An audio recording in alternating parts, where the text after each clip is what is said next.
cover the two types of business owners. Now, I actually first came across this concept when I was learning from a man by the name of Dan Kennedy. Now, Dan Kennedy is one of the top marketers in the world. He's actually who I learned most of my material from and most of the strategies. And he said at the end of the day, there's two types of business owners. The first one is the practitioner.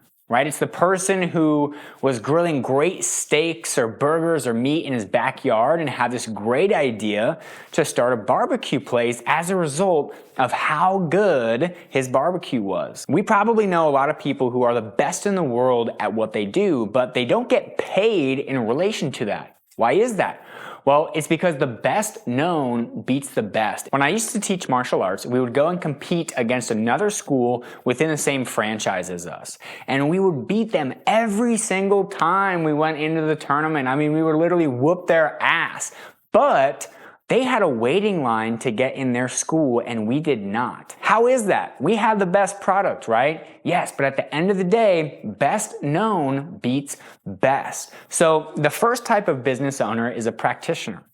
They're great at what they do, and they are probably the best at what they do. However, a majority of the time, they don't get paid as a reflection. The second type of business owner, this is what we call a business builder. See, you're really in two types of businesses. The first one is the actual work that you do. However, the second type of business is in the promotion of the work that you do. Because at the end of the day, it doesn't matter how good you are at something if nobody knows about it. So a well-respected marketer named Joe Polish, he says there's no relationship between being good and getting paid. However, there is a direct relationship between being good at marketing and getting paid. Another well-known billionaire, also a fellow shark, Mark Cuban, has a quote that sales cures all. You see, at the end of the day, you need more employees? Make more money. Do you need a better product?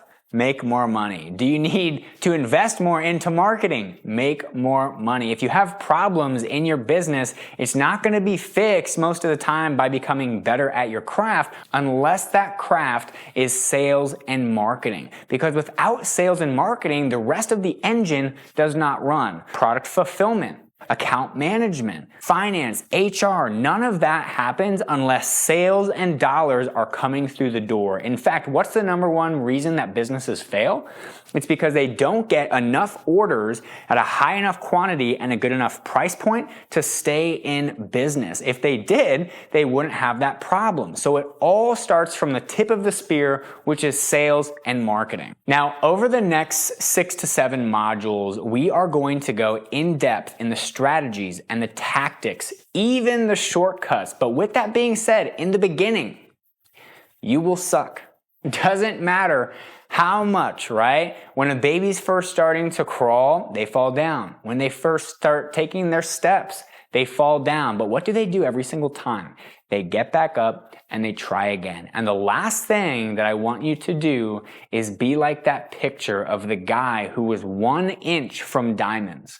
Right? He was 1 inch from diamonds and then he decided to give up right before it got good. And sometimes you're just one tweak away, okay? One angle away, one offer away from getting that next breakthrough. So at the end of the day, here's what you have to remember. This is what Garrett White says, another person that I listen to. In the beginning, you'll probably suck. But over time, as you go through it and you do it over and over and over and over again, at some point, you'll get good enough to the point where you no longer suck. If you're listening to this right now, I want you to think about your why, because 80% is going to be the why behind what you're doing, and only 20% is actually going to be the how. The days that you don't feel like getting up, the days that you don't feel like recording content, the days that you don't feel like taking sales calls because you would rather put a toothpick in your toe and kick the wall like I did, right?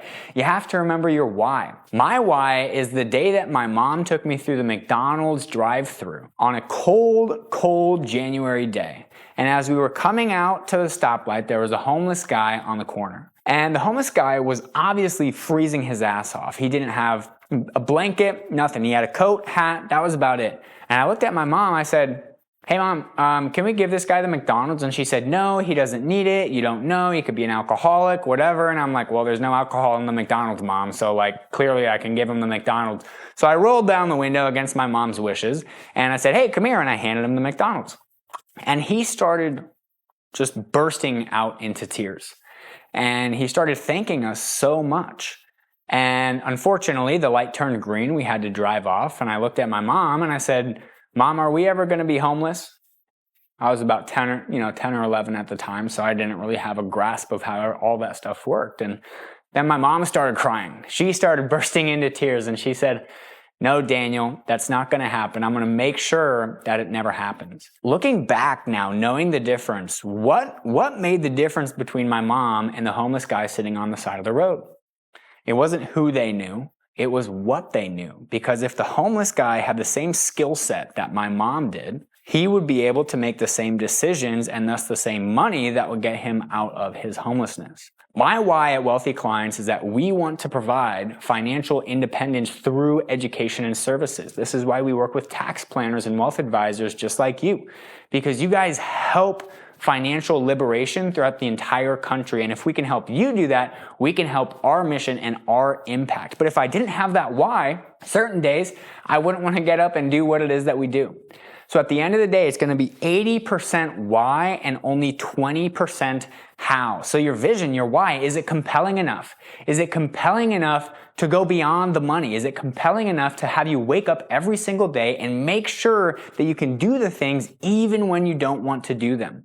The other question to ask, is your vision big enough that it's going to cost you if you don't achieve it? Because at the end of the day, if you're not sharing your ability, your gift, it is selfish. The more you share it, the more people you're able to help, and in turn, the more you're able to get paid as a result.